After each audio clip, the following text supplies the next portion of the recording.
and I believe we are live now. All right, let's see. All right, so and also too, Craig, there's a 15-second delay as well. So there's always, when there's always 15 seconds by the time you say something and anyone else hears it on the YouTube stream. It can be kind of frustrating in a way, but hello, everybody. So we got everyone's favorite finance professor from 712 Portfolio fame, Craig Israelsen, with us again tonight. And we're going to do our test drive your retirement portfolio before you retire. And Craig has developed this pretty significant spreadsheet program that you can have access to with a significant discount as well. And Craig, one of my kids just walked by. How dare he? It's like Craig with kids. What are you going to do with them? What are you going to do with them? Anyway, that's all right. If we don't have enough children, Craig, we don't have any Social Security. So I tell people they got to push these kids out so we have Social Security people to pay. You know what I'm saying? I mean, my Social Security benefit relies on people having children to pay our benefits. That's just a fact. So anyway, so we got Craig on board here, and he's going to do some test drive of a couple scenarios using his software, which is just spectacular. You'll have access to it if you want. We'll kind of go into that when we're done here. But if we got questions as we go forward, if you could just kind of hang tight for a little bit to let Craig kind of just build his scenarios here, and then just wait. I'm not saying wait specific to the very end, but just give Craig some time to set up his software so you can watch what he's doing. And then you can ask some questions as you go forward. It's no big deal. And Craig, you got a heart out or anything? No, we're good. Okay. No, I have a open end here. Well, check it out. We got Karen from California, another Karen from Massachusetts, and Harry's from Oklahoma. So we got California, Massachusetts, Oklahoma, all in here. Bob's from San Antonio. So we got the whole doggone country across the board. Tim says Craig's spreadsheet is the best. So I got a feeling Tim's last name is Israelsen. That's probably one of your sons. So we got to the whole country here, and I can't remember where Jeff's from, but we got Ohio in here, right on. And so good stuff, Craig. So just you start we got Waco in here. All right, cool. Pennsylvania. All right, Ohio. Everybody's showing up here tonight. Fantastic. Michigan. There's Tim from Michigan. So Craig, you already knew that. Tim's the guy who said your spreadsheet was the best. He said he's from Michigan. Arkansas, Delaware. So you want to start sharing your screen, or you know how to do that? So I press present. Is that right? Yeah. Yep. Exactly. Okay. Then your screen, and then it should pop up on my end, and Yarmouth, man. There's Ted. Right on. Hey, Ted. What's up, man? Ted from Yarmouth. Right on. You got Bruce. I've been to Yarmouth, Maine. Yeah. Me too. I'm from Maine, so I've been there once, and they told me to get out of here. They didn't like my kind there, Craig. They said, get out of here. Hey, get there from here. Yeah, that's right. Did you hit present? Yeah, and it's now showing me Chrome tab, window. Oh, there we go. So probably share that. There you go. Sweet. Yep. I'm getting ready. Is it ready? You ready to present it? Yep. Okay. So I'm going to hit right there. All right. There you go, Craig. So you are showing your screen right now. So okay. You are live and in person. Great. Well, thank you to those that are on the podcast. I hope your time is well spent with us tonight. So this is called the Retirement Portfolio Analyzer. It is built inside the Excel spreadsheet chassis. And here's the indexes that are being used. We're not seeing it, Craig.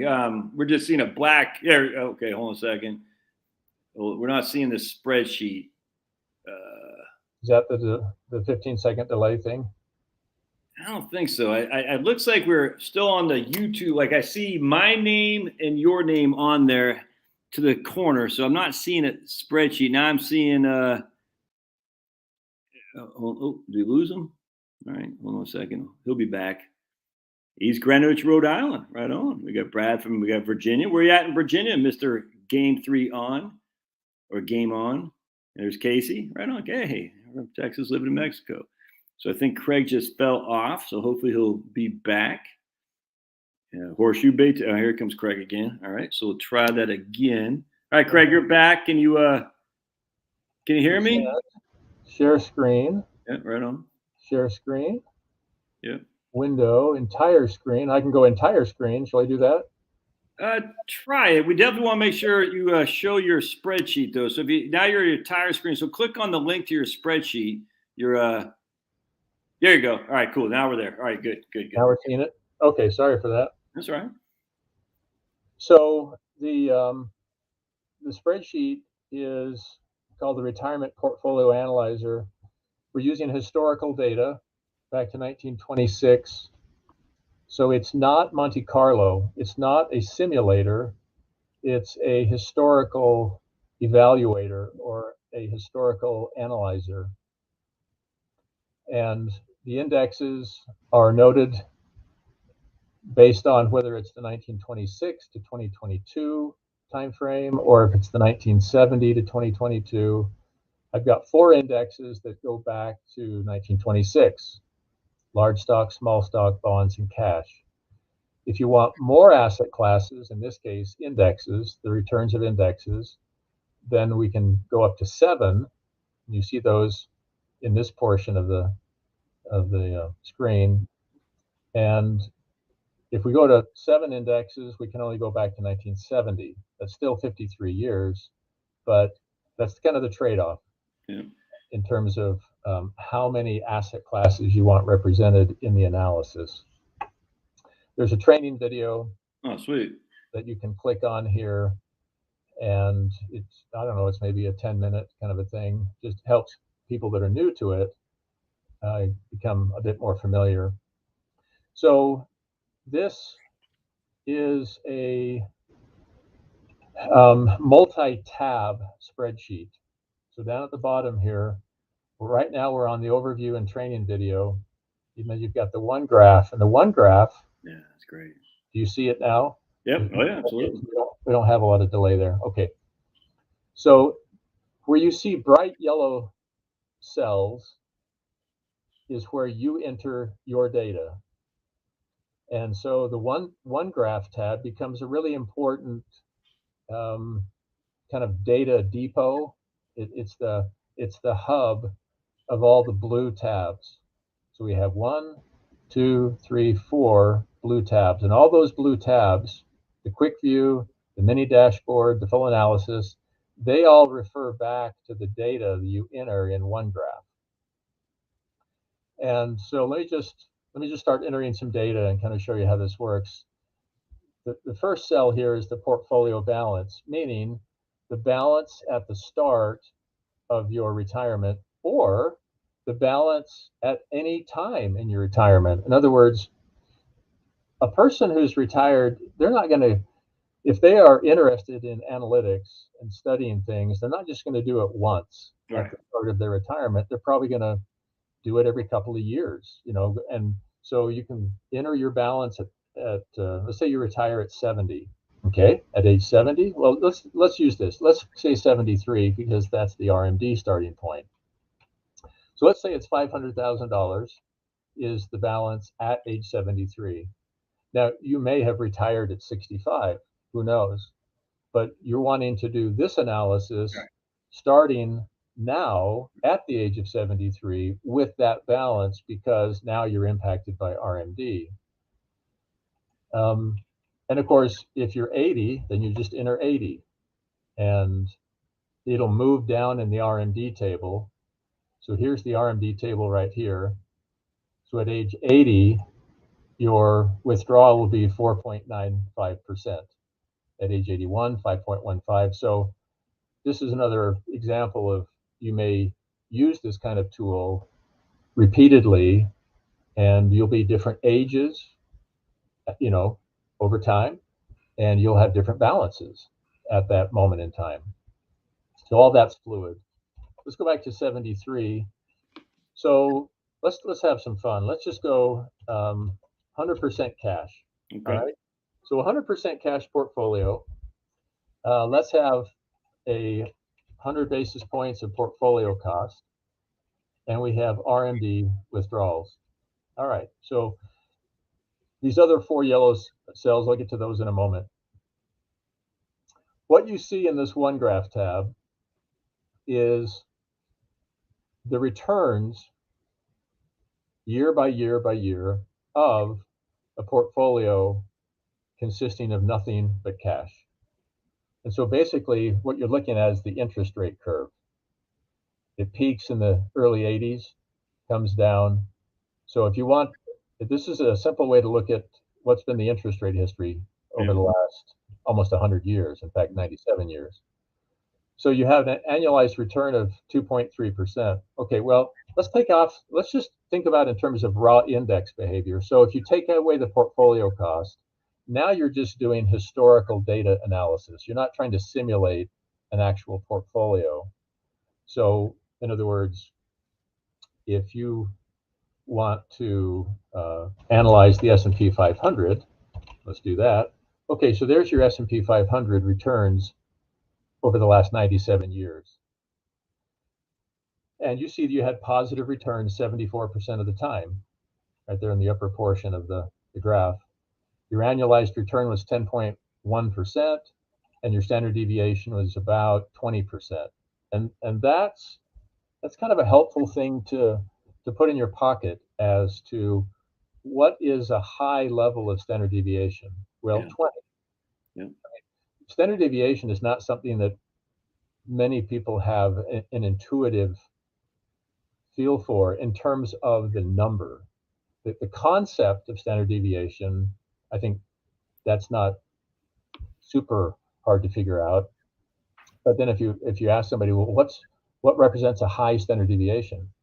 Oh, I don't know. I mean, but they could probably tell you that their goal for a portfolio is 10% return.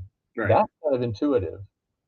So what this allows you to do, if you're just wanting to do some analytics to get a sense for how indexes have behaved over the last century, you can just take away the expense ratio, and now you're dealing with raw index performance. So if 20 is a high standard deviation, let's go to an all cash portfolio. Okay, so there's your return of 3.3%, your geometric mean. Your standard deviation is 3. Wow. Okay, so now you have your bookends. 3 is low, 20 is high. Yeah. That's really quite helpful to have that in mind as you then start to build a multi-asset portfolio to get a sense of what are my trade-offs in terms of risk return, and how often am I having positive returns. In other words, there are certainly people that might calculate the standard deviation of their portfolio year to year to year. I don't think that's going to be like a party activity.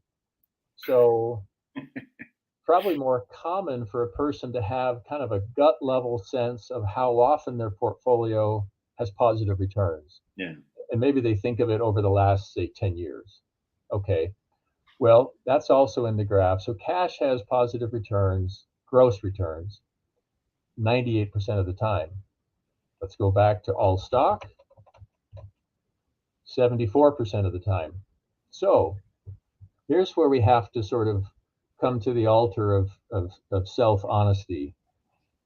If you feel like you're quite attentive to whether the portfolio has a positive or negative return, that's probably a metric that you need to be aware of as you design a portfolio. If you feel like you might react badly to negative returns, then you sort of tweak the portfolio to an asset allocation that finds a sweet spot in how often it has positive returns. Again, we just have to kind of be honest with ourselves. Exactly.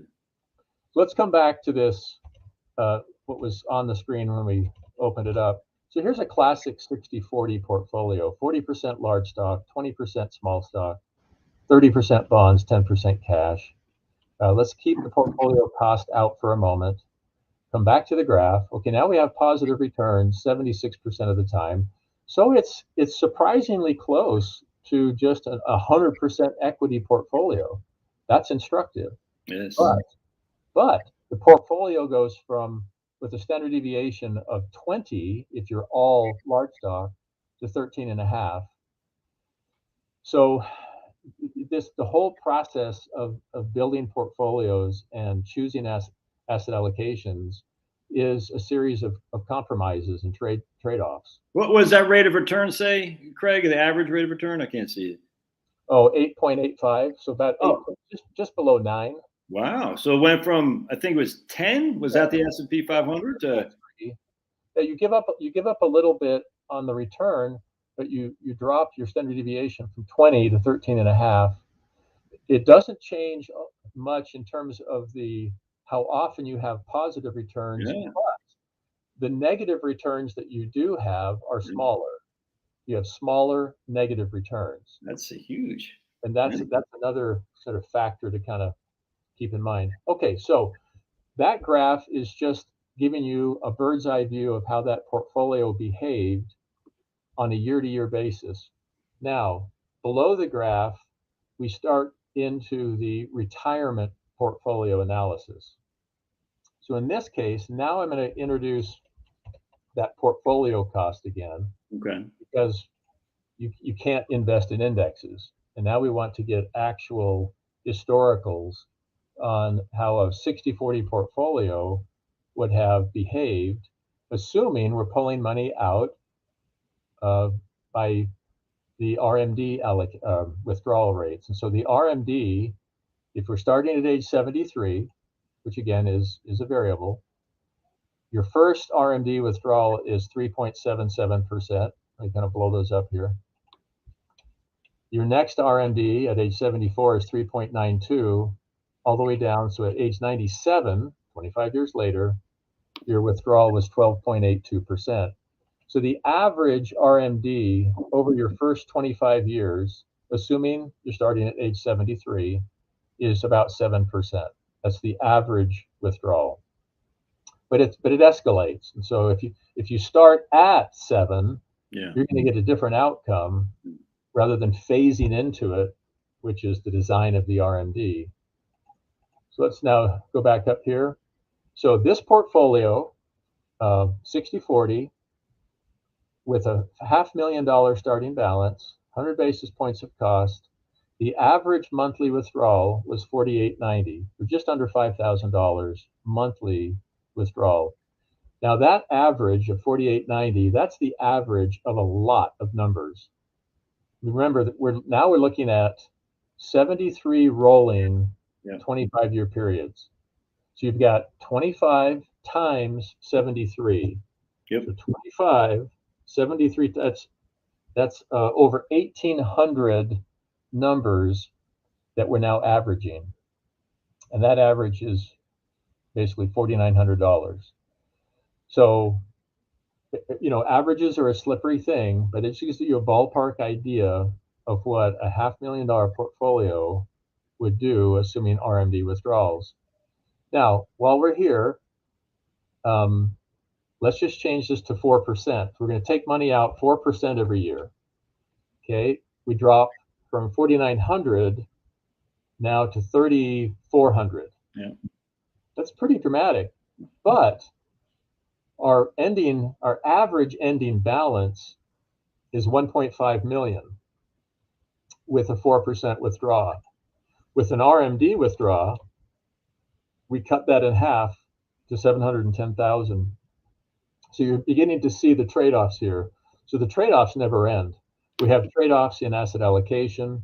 We have trade-offs in how money is withdrawn. Now, I understand that the RMD is required. That's what the R stands for, required minimum distribution.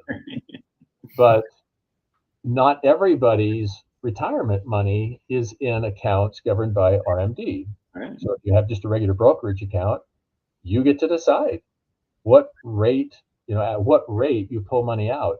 If it's a 401k that you've rolled to an IRA, okay, well, that's going to be RMD governed.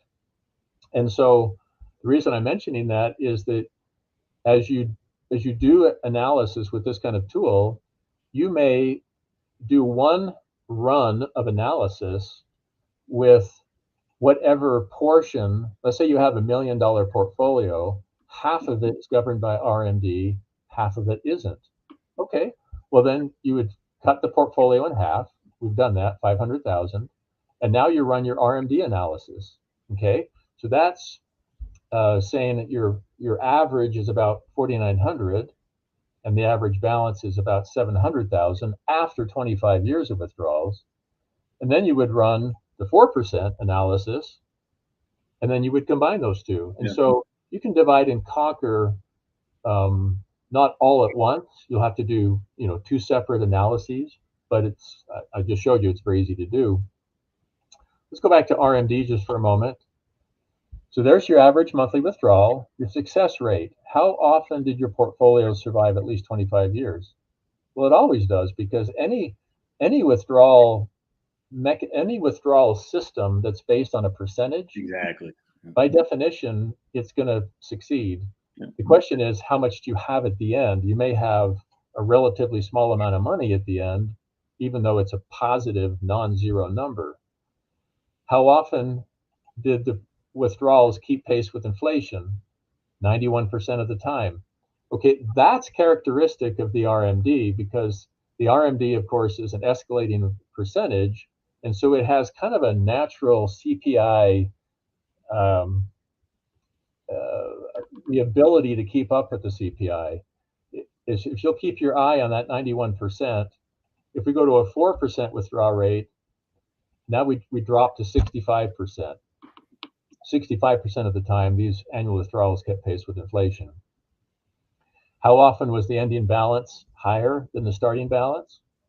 Well, with a 4% withdrawal rate, it always is higher. With an RMD, let's check that out. RMD, 80% of the time. That, I think, is probably the most counterintuitive aspect of just the whole notion. If we conceive of our retirement portfolio as a barrel of money, it's a barrel, just like a barrel of water. And let's just think of it as water for a second. So the money in the barrel is now the metaphor of water in a barrel. And the notion kind of is that barrel can only empty as we go through retirement, as we pull money out. There's possibly no consideration that it could do anything other than empty. That it has to be a declining, the water level is going down. The notion that that's probably not true, that in fact your balance will probably go up, is startling to people. Okay, well, what is that finding based on? It's based on a couple of things that are really important. Number one, this portfolio has a 60% allocation to stock. Not every retiree is going to want to do that.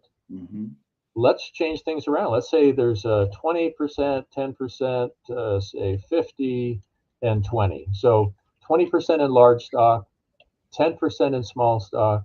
So now it's a 30% equity allocation, 50 in bonds, 20 in cash. Well, now the ending balance is higher than the starting balance 31% of the time. But that's still kind of amazing that it's even as high as 31%. How often did you have success? Meaning, how often do you have a positive balance after 25 years? All the time. Absolutely. Okay, so now with that sort of introduction to the mechanics of how this works, let's go back to the 60-40 portfolio. Now let's go to the full analysis. All right, so here's, in the pink, are the variables that you entered in the one graph tab. Okay. Yellow.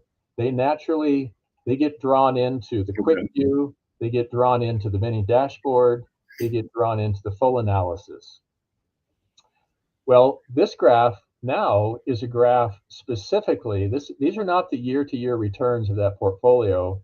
The blue bars in this graph are, in fact, the ending balance for each retiree. So since we're studying 73 different rolling periods of 25 years, you can think of each 25-year rolling period as a unique retiree.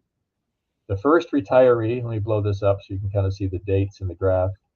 The first retiree turned 73 and started withdrawing in the year 1926. Mm-hmm. 25th year was in 1950. The next retiree started their withdrawals in 1927, and their 25th withdrawal was in 1951, and so on. So now this graph is really what we've been looking for. This is the analysis of the retirement portfolio and how much variability there was historically. So, for example, this period right here, this is 1975 to 1999. Well, that was the ideal 25-year window. Yeah. You picked it up in 75 after the equity crashes of 73 and 74, and your 25th withdrawal was in 1999. You could have timed it better, man. You could have timed it better. Before you hit the tech wreck of 2001 and 02. Yeah. So what the blue lines represent technically, that's the ending balance of the portfolio after 25 years of withdrawals. It's also a representation of how much variability there is based on the sequence of returns risk. And sequence of returns is a hyphenated phrase, and it's a big deal in the world of retirement portfolio analysis. And this blue graph represents exactly that. So what does that mean? Well, it means that if you could pick the sequence of returns, you'd obviously pick that one, Mm-hmm. 1975 to 99. Well, but we may not be lucky, so maybe we get this one right here, the 1950 to 1974. So the probably the easiest takeaway from a graph like this is to say, okay, I have 73 different retirees represented by these purple dots, these maroon dots. That's their starting balance, all 73. Yeah. The yellow dot is their balance 5 years later, after 5 years of withdrawals. Okay, so that's kind of encouraging because basically, if I look at this take 5 statistic, the percentage of time that the ending balance after 5 years was higher than the starting balance. Or in other words, how often were the yellow dots above the maroon dots? Yeah. 85% of the time. Okay, so that's kind of my out of the gate measure of comfort or measure of security. 85% of the time, you've got a higher balance, but that means 15% of the time you have a lower balance after 15 years. So what do you do? What do you do when you're underwater, so to speak, after 5 years? Do you panic? Nope. If you panic and go to cash, then the analysis we're looking at is gutted because this type of tool makes the assumption that you stay with the portfolio. Mm-hmm. Now, does that mimic reality? It probably doesn't for some people, but hopefully what it does is motivate us to actually do that, to actually stick to the knitting, stay with the plan, and let the metal do its job. Let let the harness do its job. And then the blue is the ending balance after 25 years of withdrawals.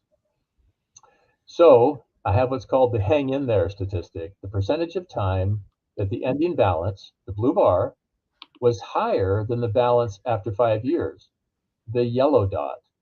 Ah, interesting. I like that. That's called the hang in there. In other words, 63% of the time you are, well, let's pick one. Let's pick one right here. Right. Let's pick this yellow dot right here. Right. That is the time frame.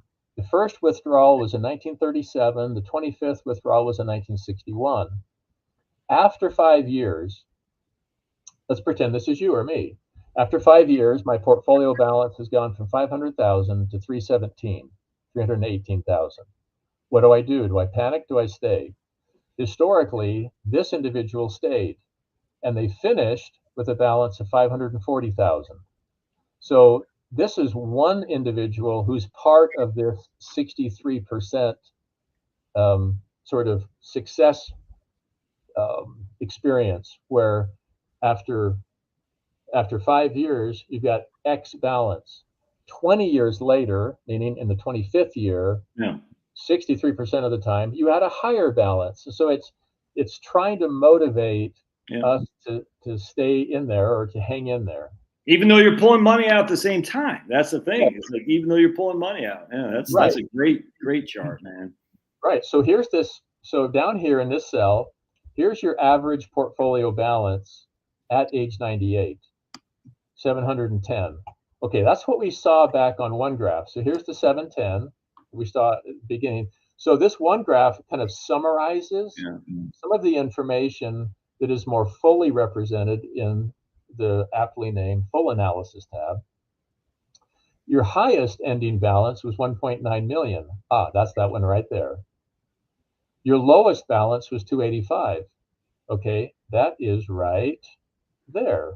That is the 1929 to 1953 25-year window. Admittedly, pretty rough, because you started out in the teeth of the Depression, but you finished above water. You pulled money out, but you still had nearly $300,000 left, and having started your withdrawals in the worst possible moment. The average total money withdrawn was 1.4 million. Okay, so now what I'm going to show is almost hard to believe. So you're going to have to decide if you believe it. Remember, you started with 500,000. The average total amount withdrawn was 1.5 million. The average ending balance was 710,000. It takes a second to process that. In other words, if this is a goose that lays golden eggs, you are not ever going to have goose for dinner. We hope not. You're going to have eggs forever and ever. Golden eggs at that. Golden eggs. Okay, so that's a summary, or that's kind of what that top graph now. This is a retirement analyzer.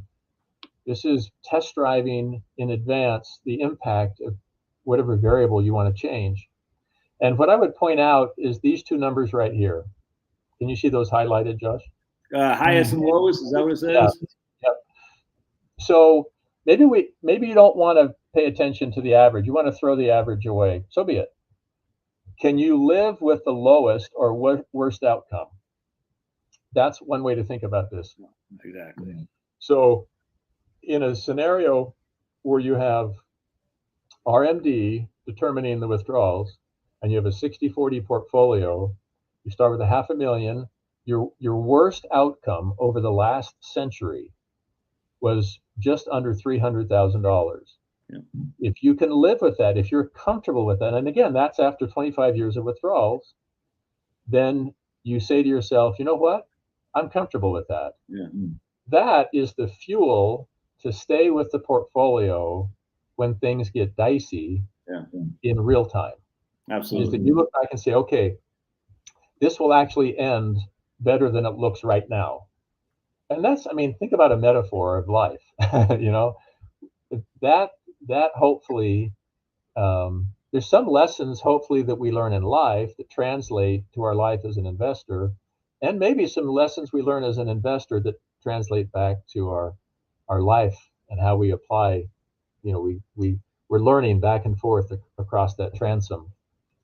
Now, let me scroll down, because there's a lot of information deeper in this full analysis tab. This graph now is the annual withdrawals by year. Okay? The annual withdrawals, the average, let's look at year 10. Okay, so the 10th year of a 25-year withdrawal. The average withdrawal in year 10 was $43,000. That's summarized right here. So this table of data is represented in this graph. These two go together. The highest withdrawal, the highest single withdrawal in year 10 was $69,000. The smallest single withdrawal in year 10 was just under 21,000. But the green is the average. And so on average, as we would expect, because this is RMD, the average withdrawal increases year over year. Let's go back to one graph.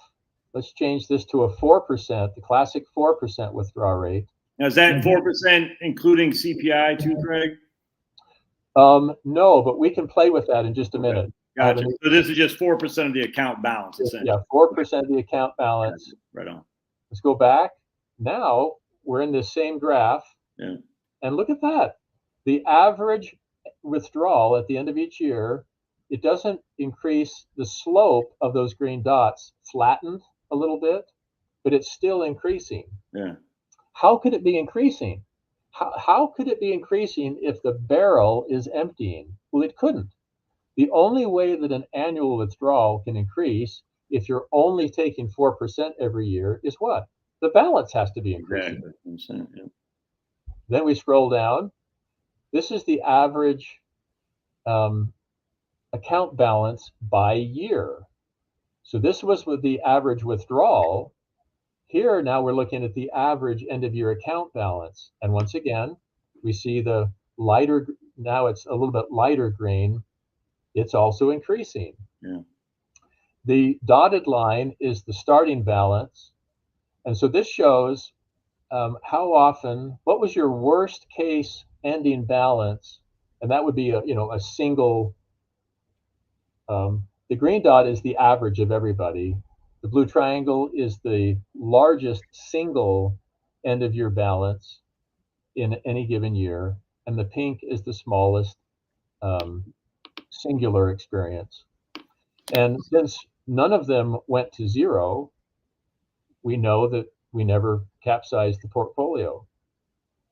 We scroll down, and for those of you who are hoping this was a Monte Carlo analyzer, this is for you. This is not Monte Carlo, but this is a Monte Carlo type of graphing technique. And so what you're looking at is the annual withdrawals for each retiree. So I call this the coiled wire graph. So this top one, this kind of orange or beige color, maybe it's not that on your screen, but this top line, as you follow that line from year to year, that's their withdrawals. That's that 1975 to 1999 period. Yeah. But the bulk of the experience is down here where the coiled wires are tighter, where they're bunched up. So the intent of this type of graph is to give us a sense of, as we look at there's 73 retirees represented in this graph, with each retiree's annual withdrawal is shown. I mean, this is kind of the cool part about this type of graphing technique, is you can display a ton of data. And what really matters is over here. If the lines are sloping upward, it indicates the annual withdrawals were generally increasing each year. And that's kind of what we want. And then we look up here in the upper part of the graph, and it quantifies that. The annual withdrawals increased the following year, I mean year over year, basically 2/3 of the time. Cool. So that's impressive. Let's go back and go to RMD. Go back to that. Now they've increased 72% of the time. Which makes sense. Yeah, it does make sense because it's an escalating percentage. Exactly. We scroll down. Here's your 25-year return. So each blue bar is the average annualized return of that 25-year period. Yeah. And the median is the black line, and that was 8.72. All right, let's go back, and now you have a sense for the kind of metrics that we're calculating. Let's go to, let's type in the word zero. So when we have 4 options here, we have 4 methods of withdrawals. I'll fix that in a second. We can enter a percentage number, like 4% is 4. We can enter the letters RMD. We can enter the word custom, and we can enter the word 0. Okay. Now, or actually A0. Sorry, my bad. Oh, zero. Okay, actually zero. So yeah, actually A0. And that allows us to do what you're asking, Josh, Okay, gotcha. which is to say, okay, I would like my first withdrawal to be $20,000. Okay. Well, $20,000 is 4% Yeah. of 500,000. So if I go to 25,000, that's 5% of the starting balance. So let's go to $20,000. And now this is allowing you to say, okay, I'm going to move away from a percentage based. Yeah. I want to do a cash dollar based amount of withdrawal. And that happens to be 20,000, and that's my first withdrawal. Now the question is, what do I do to that $20,000 in years 2 through 25? Do I inflate it by, say, 3%, a 3% COLA every year?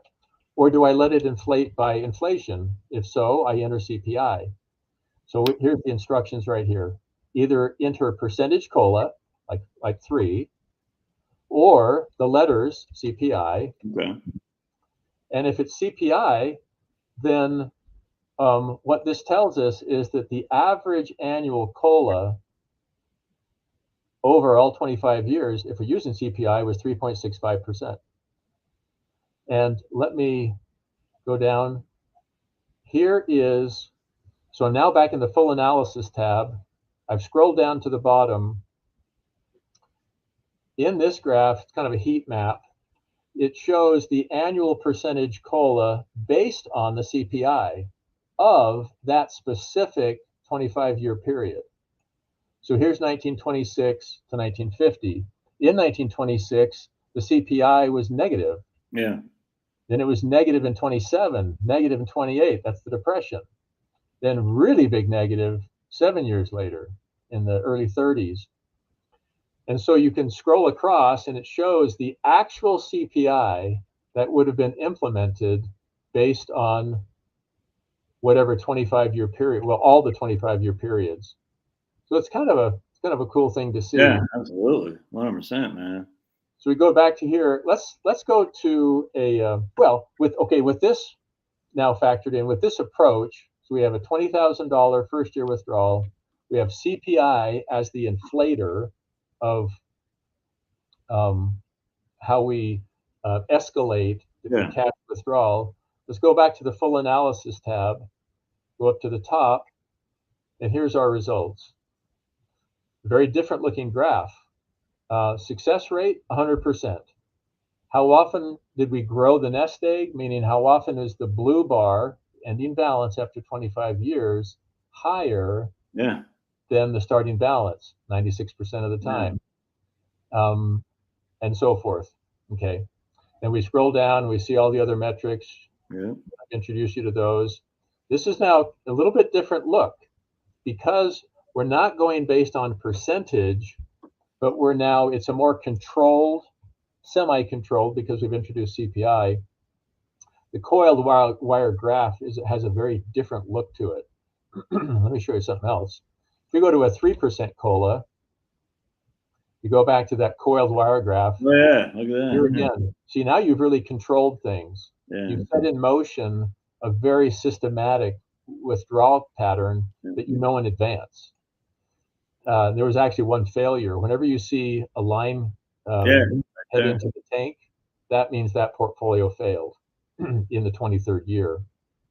Right, the 23rd year, nonetheless, though. I mean, yeah, right. You still made it 23 years. Right. So here's another cool feature, and this is called what I call the smart COLA. So your baseline COLA in this withdrawal method is 3%. Okay, but you would like to be able to represent a little bit more cerebral approach. In other words, you're probably not going to have a COLA of 3% if your portfolio has a negative return. Exactly. In the past year. And so what this array of cells allows you to do, let's just read the sentence here. If annual portfolio return is blank or lower, then you enter opposite it the downside COLA.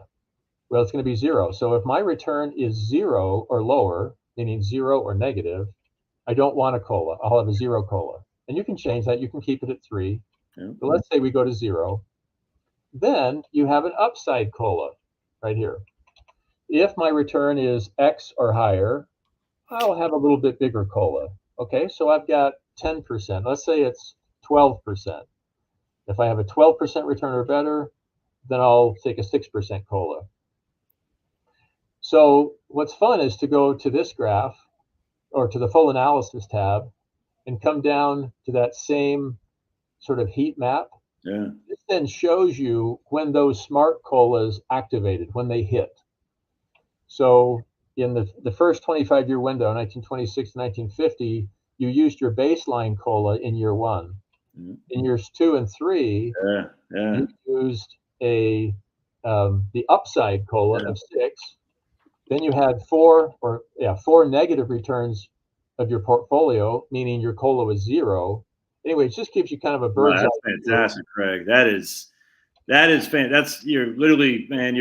It's the guardrails is what that is. But the visualize of the guardrails. You see what I'm saying? Yeah. We can visualize. We're saying we're giving us a 3%. We're giving us a 6%. We're flattening out for 4 years. That is a fantastic chart right there. That is it's fun. That was a fun one to build because it gives you a sense of when you choose a method, you can now back test it. How often did the smart COLA act? How often did it move? It's like your own indexed annuity. You know what I'm saying? You're saying, hey, I'm not going to give myself any, there won't be any declines. Right. The interesting thing here, is that if we have going back to 1929, 1933, we had mass deflation. You're not giving yourself a bump. You don't need to give yourself a bump in those years because that was a deflationary time. Now, that didn't happen all the time in 73, 74, I grant you, but there are times in there when we had deflation, and as such, we don't want to give ourselves a bump because the money actually stretches further. So correct. Yep. And to that point, keep an eye on success rate. Okay. So we're now below 100%. Why? Remember, when we have a 4%, any sort, let's go to 10% withdrawal rate, 100% success. Let's go to a 15% withdrawal rate, 100% success. Now we're killing our balance. We're down to $75,000, but we'll always have some amount of money left based on the mathematics of percentage withdrawals. So back to 4. So I have a 100% success rate. Okay, if I go now to enter a 0, this allows me now to then go back to that cash-based withdrawal method.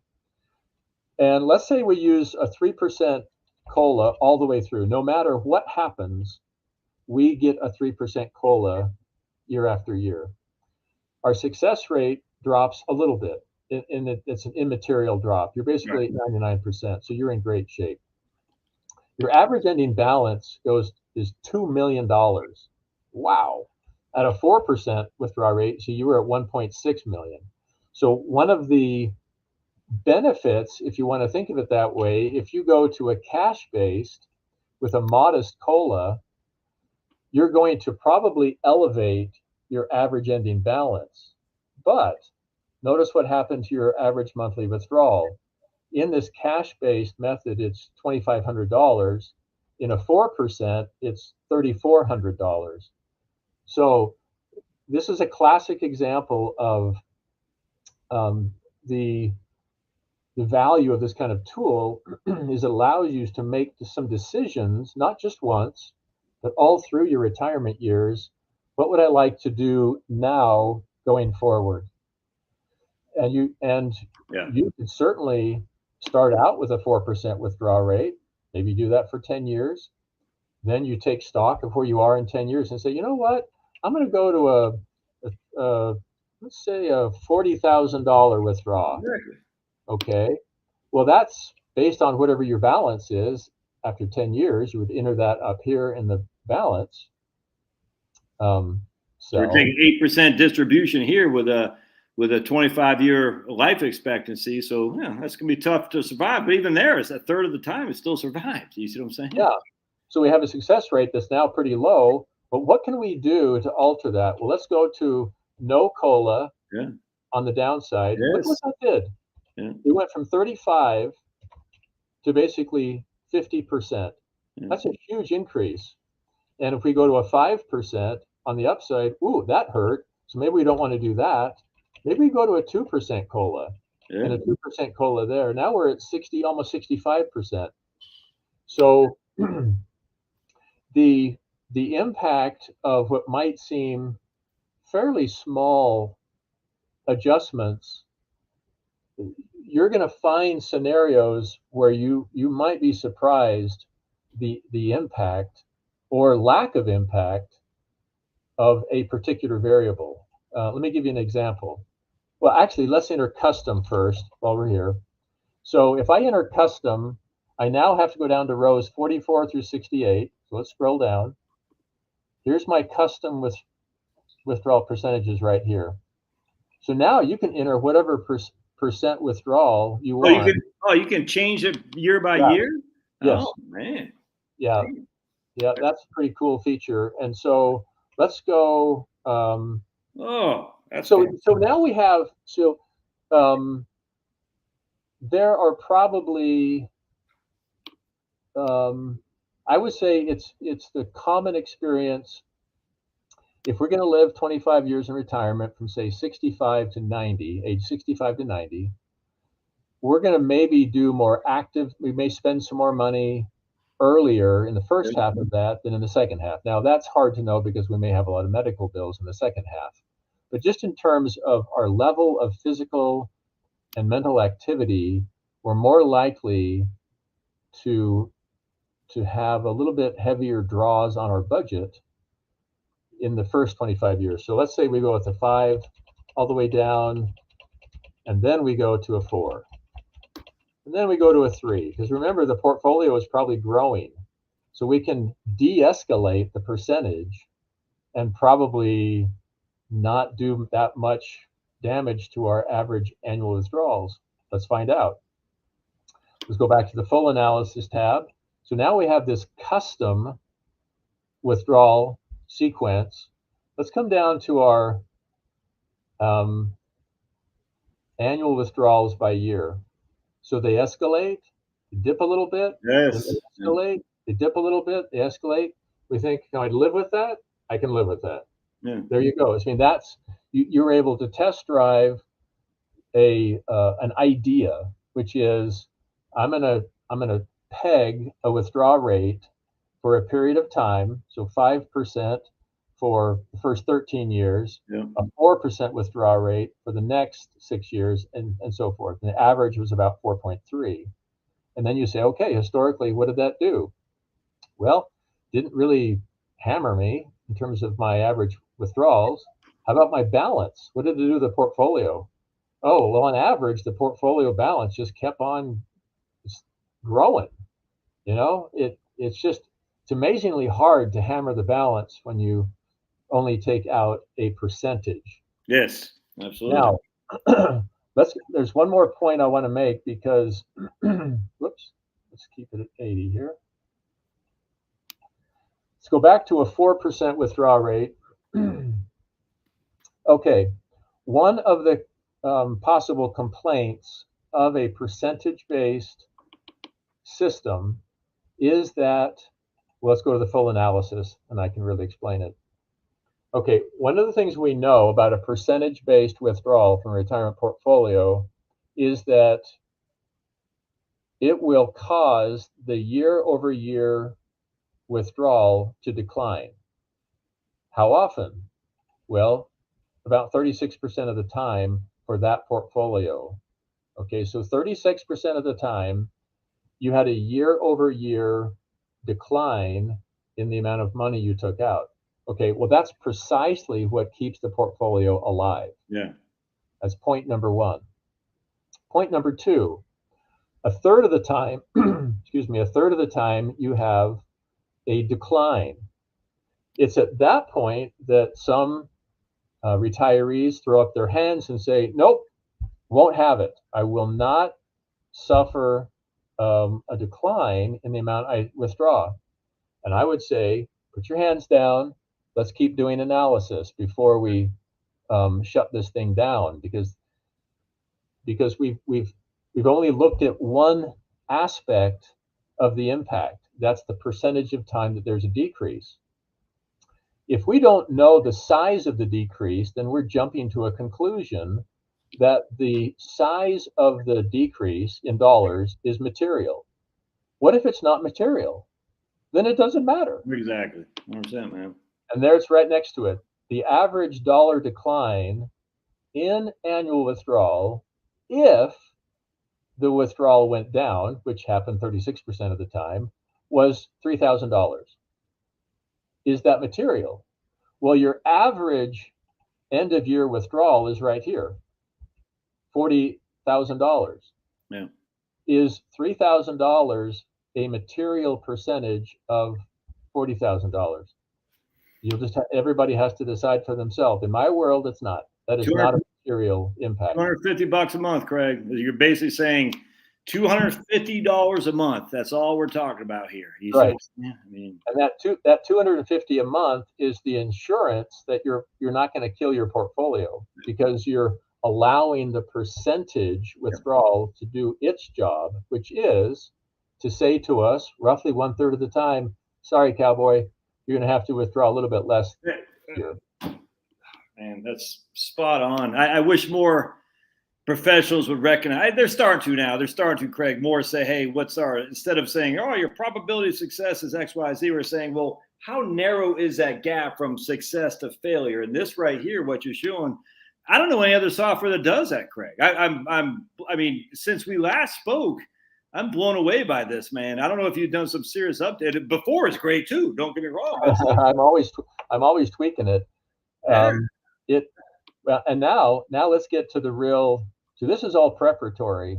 I mean, we've got the 7-asset model, albeit over a shorter time frame from 1970, but it's the same philosophy. You have all the same variables that you can change.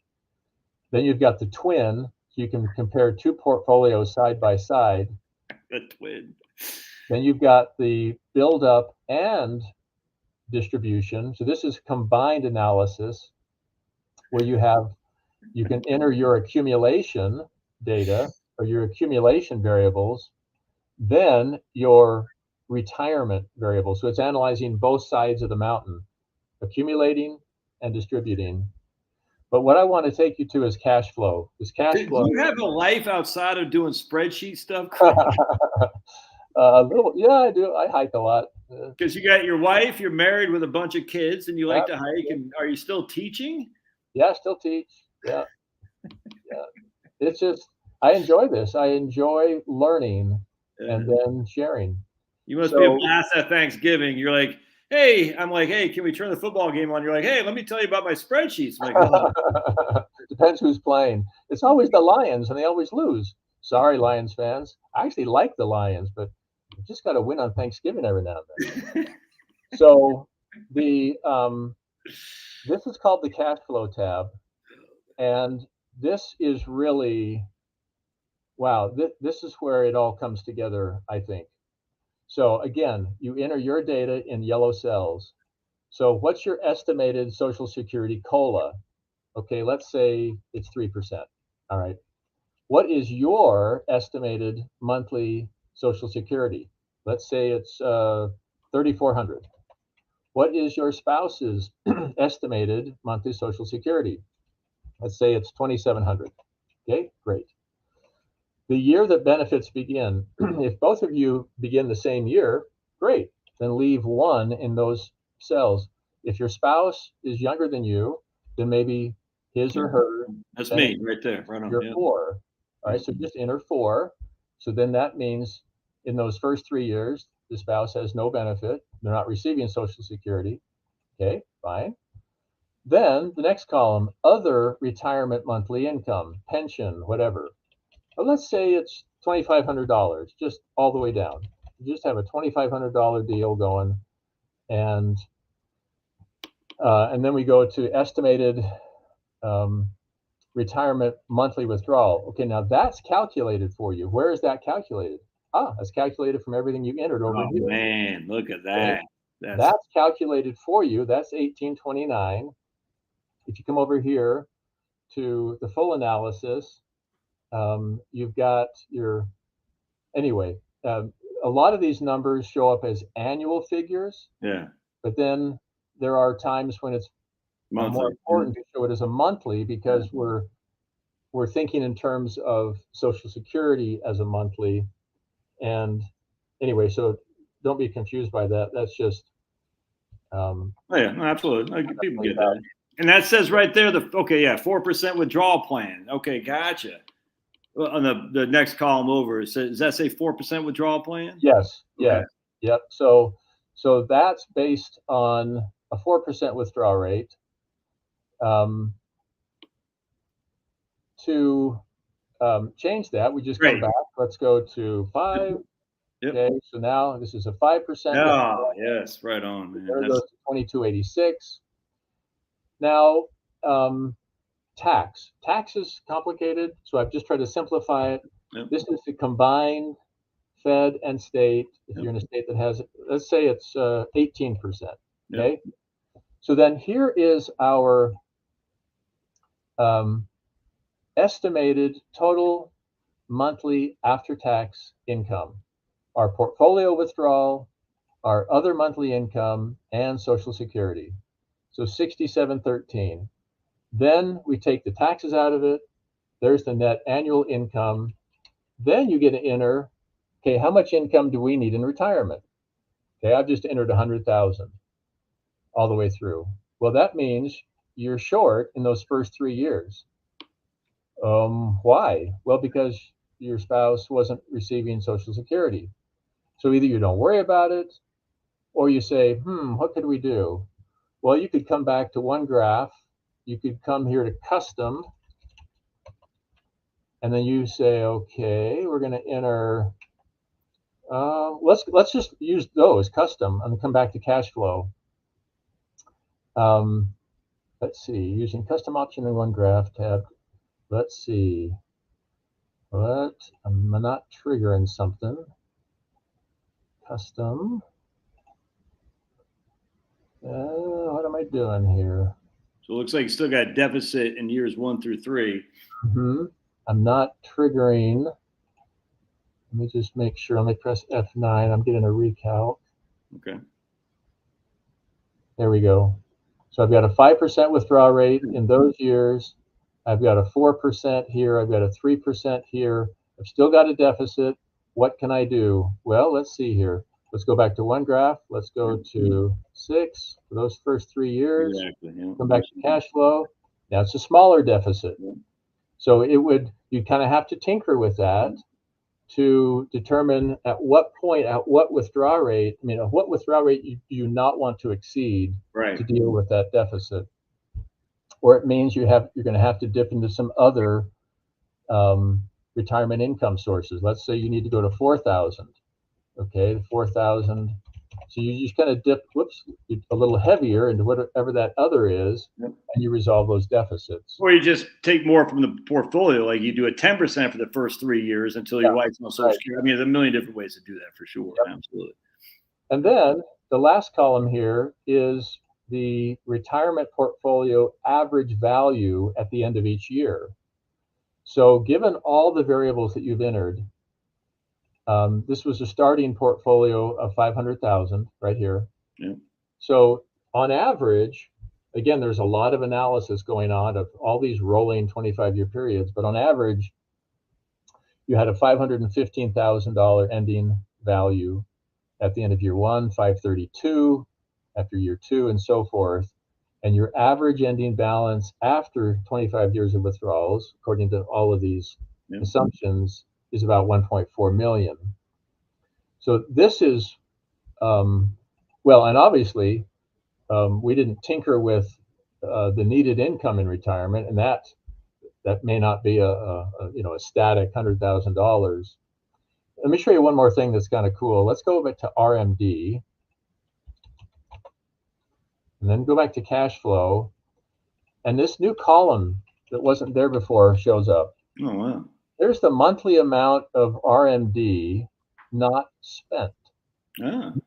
Okay, so in other words, if over here you had, well, you have deficits, so those are going to be zero. But down here in year 4, you've got a $9,700 surplus. Surplus, yeah. So let's say you invest 5,000 of that. Let's see. That didn't work out well. Oh, that's the annual. Okay, I entered a monthly. Yeah. So that's $9,700 for the year. So let's say that we, this is a monthly amount. So let's go say 200. Let's go to 400. Good enough. And then let's just peg that in. So $400 a month of RMD is not spent all the way down. Well, that's $131,000 of additional portfolio value that's available to you, assuming that these excess RMDs, because you have to withdraw the RMD, but then you can reinvest it in a savings account, into another type of investment account, into a brokerage account. What's your return on it? Well, let's say it's 4%. Let's say it's 6%. Yeah. So it gives you some control over what happens to RMD that you don't intend to spend. So that's kind of a fun little feature. You scroll, move. I want to see those charts on the right hand side of that, Craig. You got some charts there. There we go. Okay. Yeah. So the percentage of time that the portfolio kept pace with inflation, given everything we've entered, 91% of the time. Okay. This top graph is the total estimated monthly income from all sources, and it just keeps escalating over time. So in year 25, it's about $18,500 is the estimated monthly income. And of course, if you change variables, that changes. Let's we go to a 2% COLA on Social Security, then that drops to $16,500. The bottom graph is the estimated retirement portfolio balance year by year. So that is in the blue. That's the average balance. And again, this balance started at 500,000. And so there's the starting balance in year 1 at the end of the year on average. And then it pops up because we have, I think, a custom. But I think it was surplus at that point, right? Because your wife's on Social Security. Yeah, we effected some changes. Yeah. And then we have kind of a more or less static balance around basically 1.2 to 1.4 million, and then it drops down a little bit. We finish with an average of about $710,000, and that is, make sure I'm getting a recount here. The lowest balance, the minimum, is 285. The maximum is 1.9, and something is odd with these labels. I'm going to have to. Oh, you know what? I'm not getting a refresh. There we go. There we go. I don't know if you saw it, but the graph, something happened in the graph, and it was half of the graph was not refreshed. So there's 710, and that now lines up with the y-axis. So your little brown bar is the maximum, the highest value that it was in any given year. The pink is the lowest ending value in any given year, and the blue bar is on average. Okay, I got you. So pink's all right on. Absolutely. That's after taking the money out. That's what I keep after withdrawing. So that's kind of the guts of the spreadsheet. We didn't spend much time in the 1970, but it's kind of the same spirit. You're just adding more asset classes. You're adding non-US stock. You're adding real estate and commodities that you want to give allocations to those. And so once you know the one graph and the full analysis, then that's really the philosophy of the spreadsheet, and it just just gives you different options and different tabs. Craig, when you make updates, the people who buy this from you, do they get updated automatically? Yes. Okay. And I think to those of your viewers who bought the spreadsheet last time, I think I've updated them at least once. And if I make any updates before the year is over, I'll push that out to everybody as well. All right, gotcha. The So only thing I've updated recently are these labels. In other words, this is a protected spreadsheet, and okay. so you can say this was the let's say the I don't know how to live analysis number 1. And you have this is a way of keeping track of if you do a number of different scenarios and then you can print them out. This is how you would keep track. Of course, when it prints out with the assumptions here. So anyway. You can print all this out too on like a PDF or something like that? Yeah. So if you want to print, what you do is you choose print entire workbook in the print menu. And to print out only one particular page, simply choose, let's fix that typo. Simply choose that page in the pages range. And so you have some control over what you print out. Well, you are a finance professor, Craig, so we wouldn't expect you to have. I know spelling is like Mark Twain said. Mark Twain said, "I have no respect for a man who can spell a word only one way." Tim said he bought it from me. He said he thinks he had 2 updates. So good stuff. Okay. So we know that when you make adjustments, it will flow down through to the folks who buy it. So can you I know you can print it off. Can you you have version like analysis 1, analysis 2? Can you save it into different I hate to say different tabs because you got these tabs. Oh, absolutely. Oh, sure. Okay, cool. Yeah. So let's uncollapse. So you would go to File, Save As, and then you just go to wherever go to the desktop, and you would type in a title. Gotcha. Analysis 1, and then save it. Gotcha. You can save a whole host of versions, and then you just open that file, and all of those assumptions have been saved. Yeah, that's where the guys get the engineers that have. Hey, Josh, I have 25 spreadsheets. Can I send them to you? I'm like, no, I don't want to see your spreadsheets. Yeah. Every spreadsheet is a different language to somebody. You know what I'm saying? I'm like, no, but I appreciate it because I have all 1,000,000 spreadsheets too. Yep. And Bob, I guess he said he thinks he got 3 updates. Well, Bob, I guess you're cooler than Tim. Tim only got 2.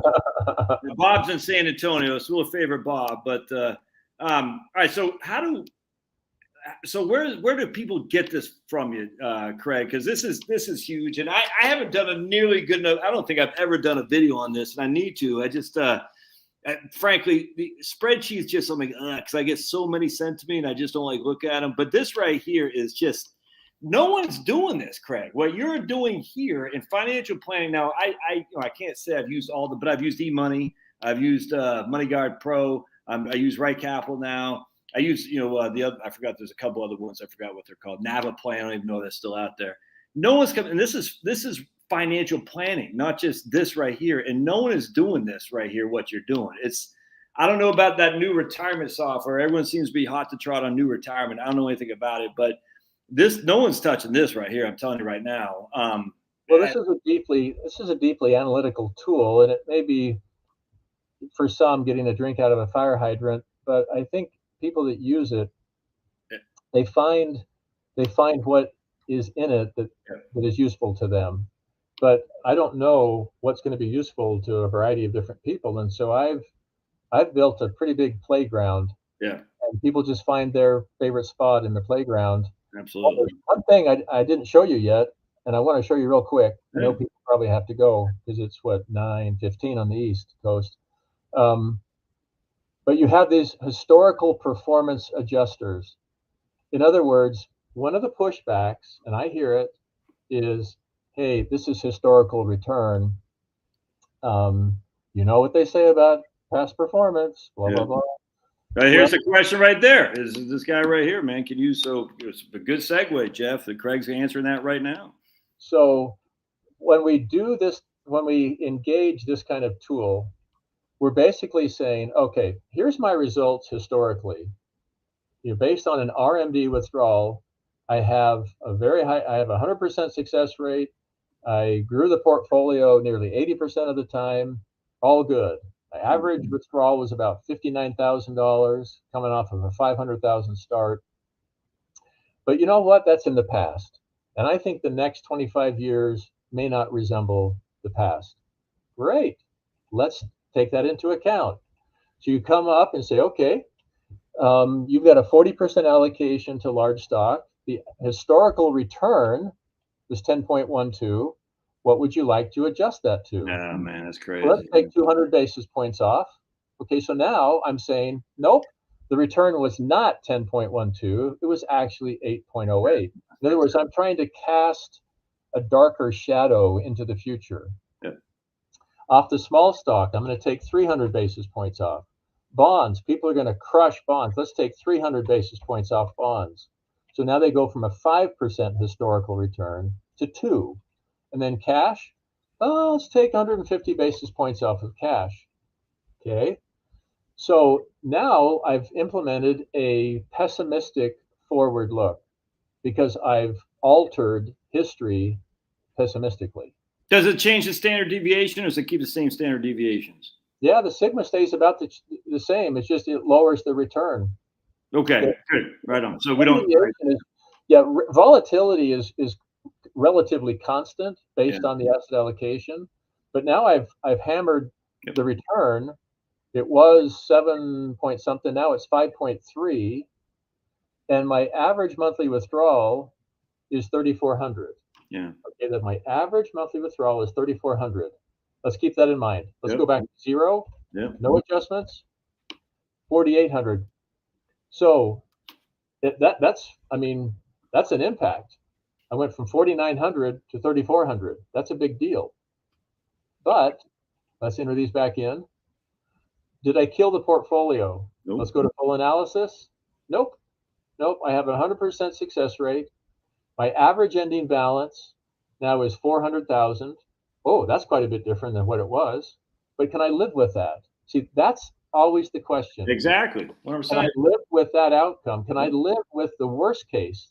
The worst case outcome was actually about 3,400.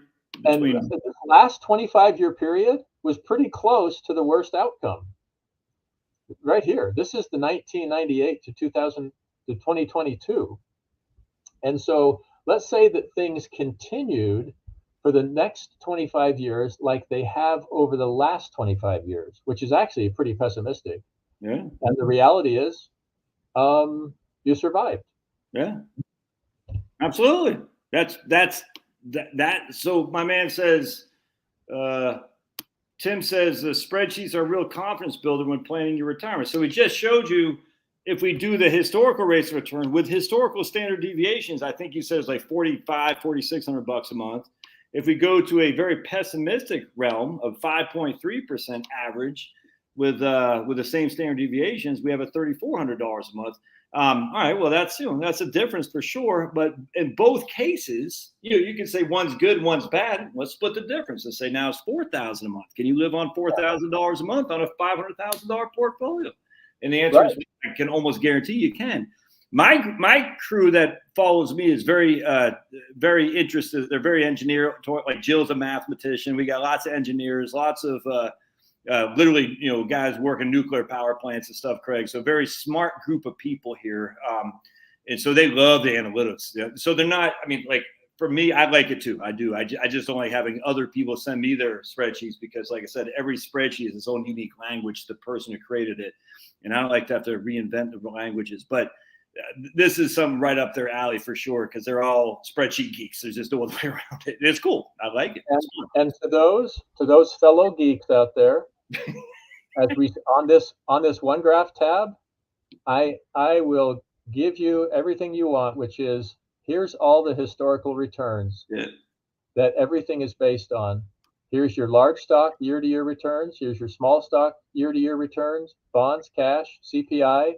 Then based on what your allocations are, here's your portfolio returns year to year, which are also showing up here in the graph. And then here's your average, and here's your actual ending balance in every 25-year period. So the returns of the portfolio and the ending balance of a retirement portfolio in that 25-year period. So if you really want to go and look at the, not just a graph, but all the numbers underlying everything, that's where you go right there. You just scroll down in the One Graph tab and you feast away. That's fantastic. That's all right. So lots of people ask us, where do they get this from, Craig? Where's your what's your, and I'll, by the way, folks, I'll put when we're done, I'll put the link in the show notes for later on as well, and I'll pin that as a top comment. So if like, I think one guy, my man Douglas, he had to get off early. So we got a couple of people mad in a funny way. They're like, Harry's saying, I'm just an old mechanic. And then this other guy says, I got an agribusiness degree. So I guess hey, my bachelor's was agribusiness. Way to go. So if you're interested in it, I sell this spreadsheet for $200, but Josh puts me in contact with a lot of people, and I really appreciate that, because I think this is a tool that gives people confidence. I mean, I really appreciate that comment that was made. It is designed to give people confidence. It's not just a mathematical toy. So if you're interested, I sell it to Josh's people for $100, and that covers, actually, we're pretty late in the year, and so if you buy it this year for $100, I'm just going to send out the 2024 version. I mean, when it's late in the year, it's per year. Yeah. Anytime people buy stuff late in the year, I just send them the same thing the next year, because I don't want to play a silly game. So if you just want to buy it now, please do. Yeah. Just email me right here, Craig at 712portfolio.com. Craig at 712.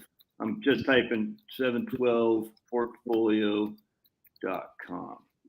Yeah, just indicate you saw me on Josh's podcast, and I can send you a PayPal invoice, or you can mail a check, whatever you prefer. You can Venmo me, and then when you pay, I'll just email you the spreadsheet. You can watch the training video. You can email me. I can answer questions. I try to be available and helpful. And then as I do updates before the year is over, I'll push those out to whoever has purchased it. And then, like I say, those who are buying it now, I'm going to push out the new version to you in probably about January 15th or so. So you get 3 months free plus the next year's version too for half price. Because so it's $100. That's half price. Yep. Yeah, that's fantastic. Craig, do you have your own YouTube channel by chance? No, I don't. I have a couple of videos of seminars I've done on my website. What's the website? 712.com? Yeah, www.712portfolio.com. There's a lot of information people can glean there. But as far as a YouTube channel, my kids, I probably need to get one of my grandkids to help me figure that out. Well, definitely, because if you went on YouTube, you could do videos on this as well. That way it'd cover, you can kind of spray out the video so people can just watch as opposed to emailing you specifically. You know what I'm saying? And if you get more than 1,000 viewers, subscribers, which probably won't be that hard for you because this spreadsheet is so fantastic, you can start getting paid. I mean, how much you get paid. YouTube pays my mortgage. It's nuts, man. I never, ever would have thought YouTube would pay my mortgage. It's insane. And it's I've been doing it for 6 years now, but I can I've linked to your website or YouTube channel in 2 seconds flat. I can't guarantee we get you over 1,000 subscribers, but I can guarantee we get you some. And it gives you a chance to say, hey, I answered that in this video right here, as opposed to answering individual emails all the time. That might be something to do. And that's a good idea. Yeah, the training video embedded in the first tab, that probably answers some questions. Yes. Yeah.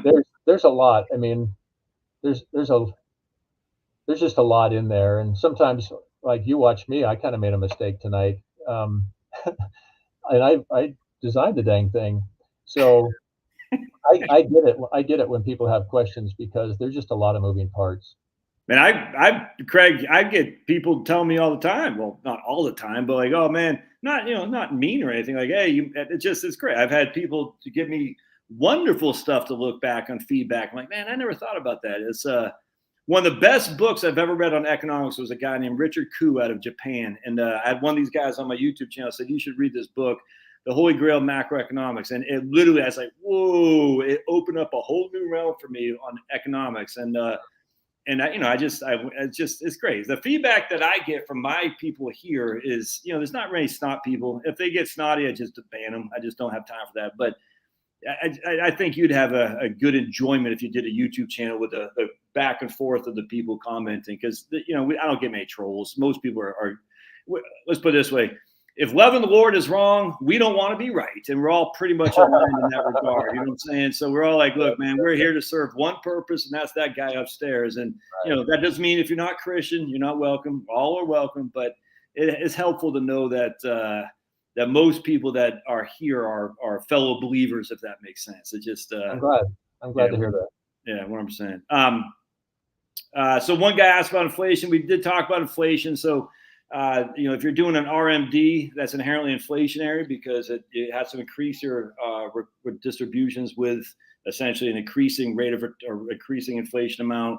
Yeah. Inflation in of itself is more to consumption, not necessarily towards your portfolio growth. I mean, you can, if you want to do it, say, look, my portfolio is 1.5 million in nominal terms, and say, what is it in real terms? You can do that, but it's all in the tool, man. So that's not a deal breaker in the least. That I was kind of remember, inflation is all about consumption. What are you consuming? And the consumption is going to be what you input into the tool. You say I consume 40,000 a year off a $1 million portfolio. I adjust it each and every year with inflation. So inflation.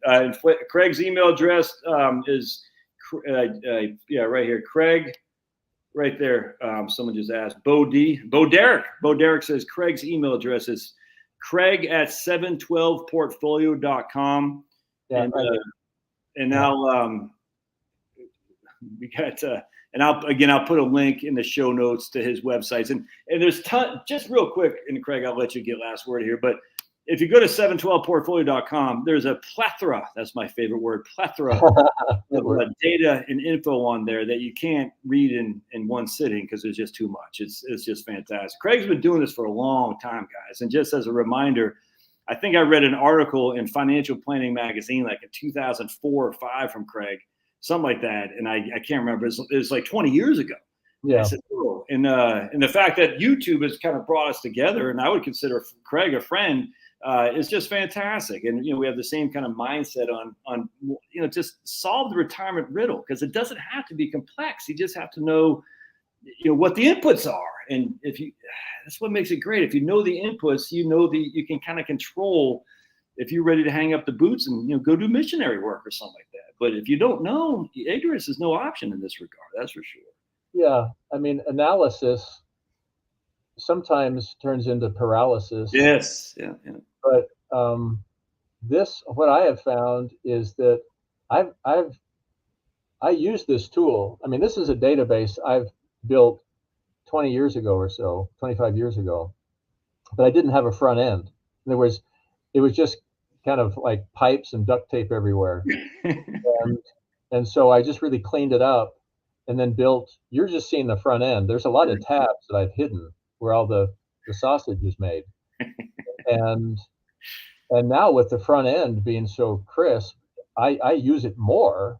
I enjoy using this. I use it often in my research and writing because I have personally felt more comfortable as I approach retirement. It's allowed me to be more courageous and less worried. I just, remember Mad Magazine, Alfred E. Newman, what, me worry? Yeah. And the analysis, it's one of those rare moments where the analysis has an emotional impact. I don't know how else to say it. It has an emotional impact on me. And that's pretty cool. It's behaviorally helped me. I've done enough analysis that I'm comfortable that portfolios will work if we'll be courageous and let them do their job.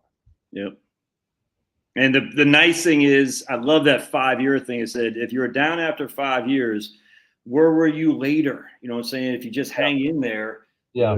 75% of the time, not only did you not run out of money, you were above the starting value. It's just, that just shows you, like, you don't get out now. Now's not the time to do it because we're on the cusp potentially. We don't know, but there is some guidance historically. I mean, obviously I get all that, but at the end of the day, it's if you're down 25%, is the likelihood of being down another 25% very high? And the answer is just no. It's just not. And we've gone through the Great Depression, World War II. You know what I'm saying? We've gone through, LBJ and Nixon, two of the worst presidents in history. We just gone through so much, and yet here we are still, kicking butt and taking names. If we can survive all that, there's a pretty good chance we can survive who the current occupant in office. And I'm not putting politics in your mouth, Craig, but just like, we're pretty resilient in America. That's a fact. That we're pretty resilient. Well, and we have the option to make choices on the fly. Yes. We've been studying what the portfolio does, but we didn't spend a lot of time studying what we do. Exactly. In other words, in the cash flow page, here, the needed income in retirement. Yeah.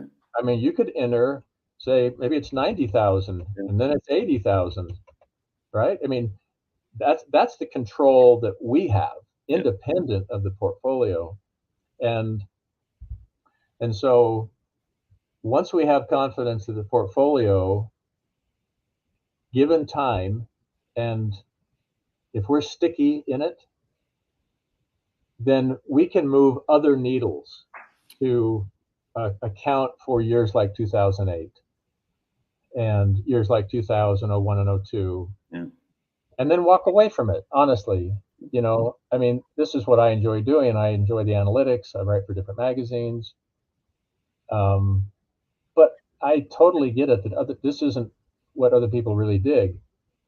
They just want to get in, do some analysis, and say, "Oh, I think this is going to work." Yep. They shut her down. They go play more golf. They do whatever they do. They do their church jobs. They go to visit their grandkids. Whatever.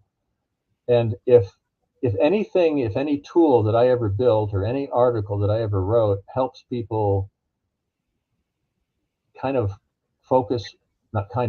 actually focus on more important things, I feel good about myself. Yeah. Well, you're doing God's work, man. Craig, I got to go to the bathroom, so I'm going to let you go.